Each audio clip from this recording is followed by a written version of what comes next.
Paddy the Baddy. All right. Just put out a statement. This is his last fight within his UFC contract. Sure would like to stay with the UFC, lad. Very happy over here. But doesn't know or have anything to do with contract negotiations. That's all up to his management team. As a matter of fact, he doesn't even believe they've proposed an extension to him.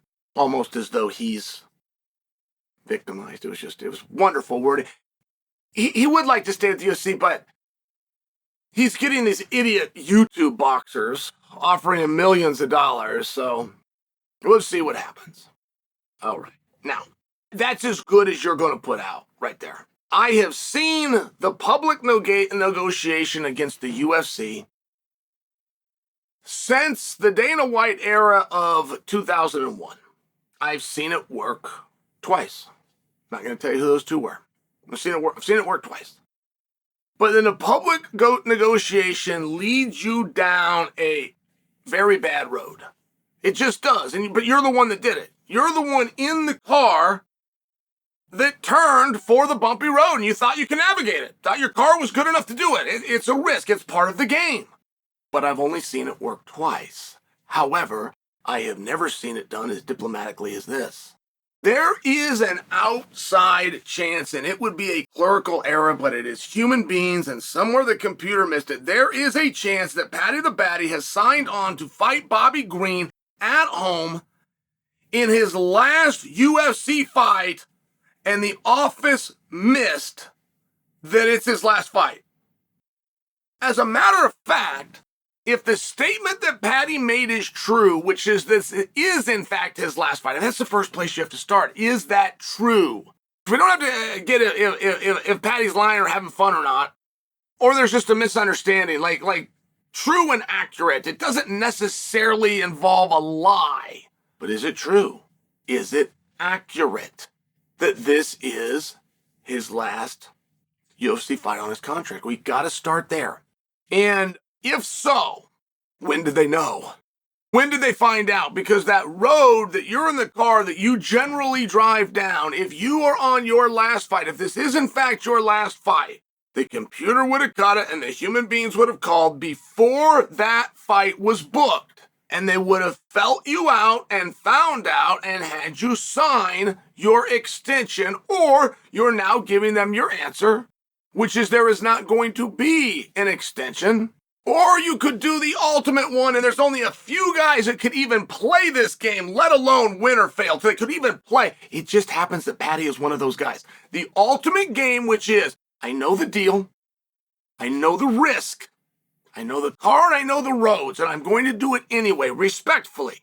And I'm going to see how it ends. Which means, make sure you understand this, if you ever are offered a contract extension and you don't do it, you decide to fight that deal out, but you're not mad. You're not saying, I'm going to leave, I've got an offer over here, I've had it with you guys. You don't do any of that in the media. You just quietly say, I know that my value is going to go up if I have the right performance, if I have the right win, coupled with the right interview. I got to do everything just perfect. But if that happens, and I'm a free agent, I know that you will value me differently than you do today. And that would be true.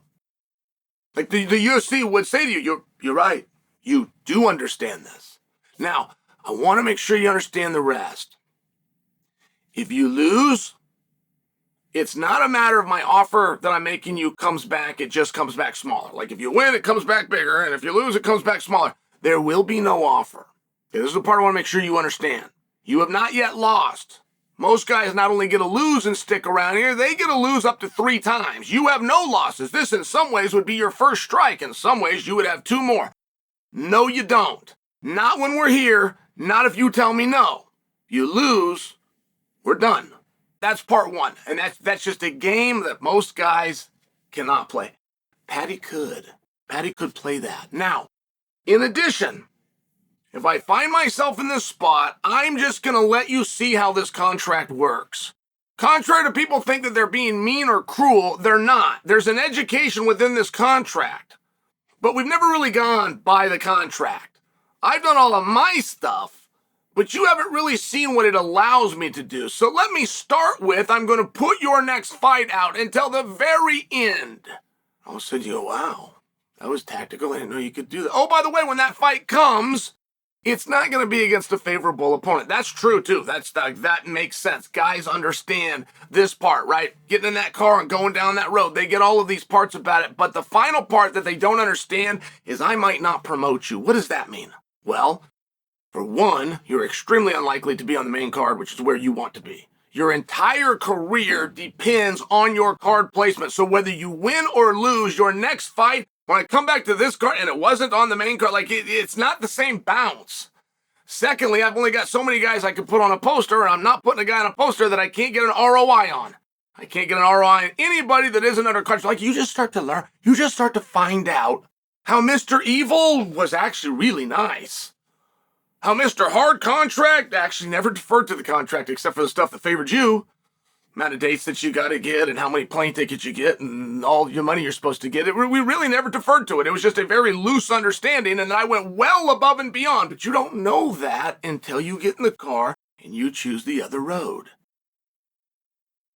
So I do have to start with, is that information that Paddy just gave us even true? And you do have the human error part, and it has happened.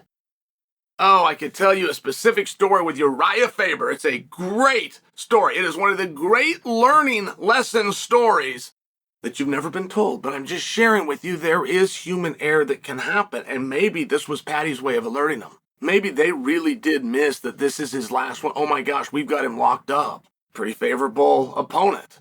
Not a great draw, by the way, but it's main card. It's featured. It's in Manchester in his home. We are obviously, clearly promoting a guy who we might not be in the business of promoting because we don't have a contract with him. That could be, but I don't think so. I don't think that's what happened here. I do think Paddy the Baddy could go make a whole bunch of money to box. Now, I think we're all finding out in very short order. I think we're finding out due to Nate Diaz publicly having a lawsuit, of which I predict for you, George Masvidal is going to have that exact same lawsuit, and it really won't be worth the paper that it's written on because you have a company that doesn't have anything. Not only could you sue them to take everything, you can literally have it. Literally. I not only don't have anything, I got $29 million in debt. I would love to hand this to you, right? I mean, I think that we're finding out that the influencer boxing isn't real. I think we're even finding out that the idea of boxing isn't real in terms of sustainability. And it's a very interesting time in MMA. Yes, there is competition out there. I just share for you about every 2 years, somebody new comes. And every third time that happens, it doesn't get off the ground. It's nothing more than some PR and some artwork. But before you actually hold that first, you change your mind and back out. And in most cases, you do have a one-off. You will find every free agent you can. You will pay them way more than the market can bear.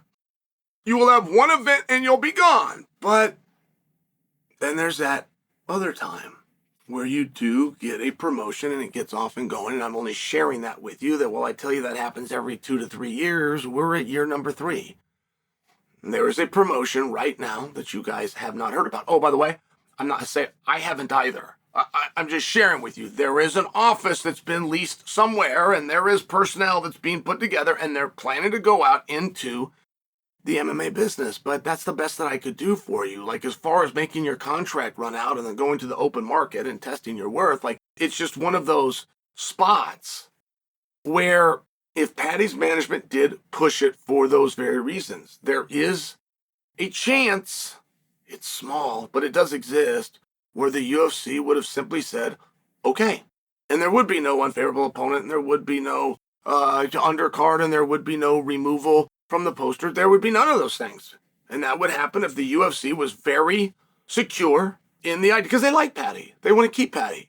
But there is a point where regardless of the game and the bureaucracy and the backdoor politics, if you've got somebody that's good enough to understand it and has the talent to play it successfully, there is room where you will say, hey, I know full well nobody is going to match what I'm paying. I know I'm already taking care of this guy in a way that he apparently is not yet aware is larger than the industry standard. And therefore, I am absolutely going to fight this out. And when the time comes, allowing him to fight it out. And when the time comes, I'm not even going to do the match. I'm going to give him full rights to go and look. But I'm going to give him 2 weeks to do it because I know he's going to call me back and go, wow, didn't know how well you were treating me. And if I had any prediction here, I have two. My first one is that Paddy didn't quite give us perfect information. But my second one is that Paddy's being treated really well. And he's a young guy. And you don't know the open market until you test it. But if he did, Paddy would look around and go, hey guys, turns out I owe you a thanks.